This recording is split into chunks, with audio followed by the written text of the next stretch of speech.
नमस्कार, TV 9 digital में आपका स्वागत है और मैं हूं कार्तिकेय शर्मा। आज सियासत की बात में चर्चा करेंगे कि क्या अमेरिका ने अफगानिस्तान में वही गलतियां की जो सोवियत यूनियन ने की थी। यह बात बिल्कुल सही है। अमेरिका ने भी सोवियत यूनियन की तरह उन तमाम गलतियों को दोहराया जिसकी वजह से उसे 2 दशक बाद अफगानिस्तान को छोड़ना पड़ा। सोवियत यूनियन की तरह अमेरिका ने भी अफगानिस्तान के समाज, रीति रिवाज और संस्कृति को समझने की कोशिश नहीं की। एक्सपर्ट्स भी मानते हैं कि अमेरिका सूचना युद्ध में हार गया। जैसे सोवियत यूनियन के वक्त बनी कम्युनिस्ट सरकार का पतन हुआ था, उसी तरह अमेरिका के वक्त गनी सरकार का भी पतन हुआ। दोनों को बाहरी माने जाने लगा। सोवियत यूनियन के समय की तरह, जैसा मैंने आपको बताया, गनी सरकार भी लोगों के बीच में लोकप्रिय नहीं रही। अफगानिस्तान के लोग गनी को अमेरिका की कठपुतली मानते थे। जिस तरीके से सोवियत यूनियन के वक्त जो सरकार थी नजीबुल्लाह को, उसको कम्युनिस्ट सरकार का कठपुतली माना जाता था। यानी अफगानिस्तान की सरकार अमेरिका के लिए अपने ही लोगों से कट गई और यही सोवियत यूनियन के भी वक्त हुआ। अफगानिस्तान की फौज कमजोर थी और उसकी वफादारी कबीलों से ही रही। यानी फौज का कोई नेशनल कैरेक्टर नहीं था। यही कारण था कि स्थानीय कबीलों के नेताओं के कहने पर तालिबान के सामने एक के बाद एक फौज के जत्थे हथियार डालते चले गए। वहीं अमेरिका की तरफ से सुलह की पहल को देश के लोगों ने कमजोरी मानना शुरू कर दिया। जैसे सोवियत यूनियन मार्क्सवाद को फैलाने में पैसा बर्बाद कर रहा था, वैसे ही अमेरिका ने लोकतांत्रिक व्यवस्था बहाल करने को उद्देश्य बना लिया, जबकि वो आतंकवाद की जड़ें काटने और अलकायदा से निपटने और बदला लेने के लिए अफगानिस्तान गया था।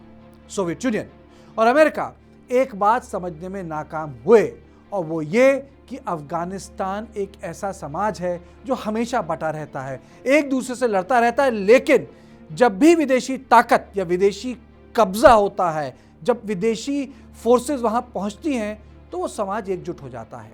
यही वजह है कि अंग्रेज और रूसी साम्राज्य अफगानिस्तान पर कभी कब्जा कर ही नहीं पाए।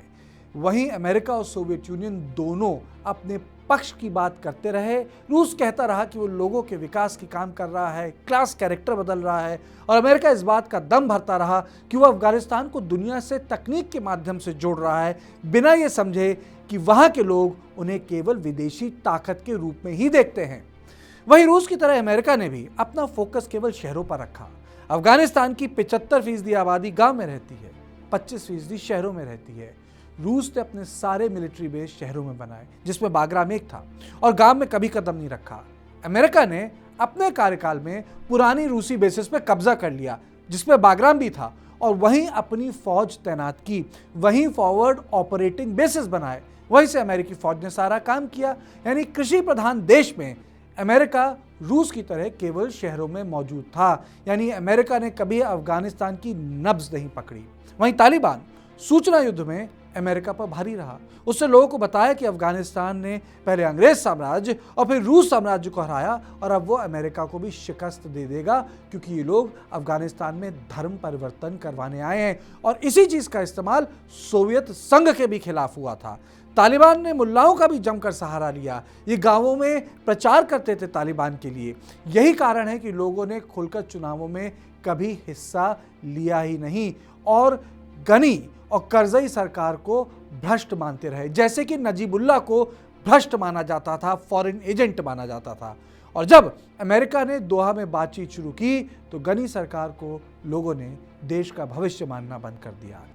यानी अमेरिका ने रूस की सभी गलतियां दोहरा दी, और अंत में यह कि दोनों ने पाकिस्तान को हल्के में लिया, और दोनों बार पाकिस्तान की मदद से काबुल में हुकूमत बदल दी गई। तो सियासत की बात में बस इतना ही। देश और दुनिया की बाकी खबरों के लिए आप देखते रहिए टीवी 9 डिजिटल।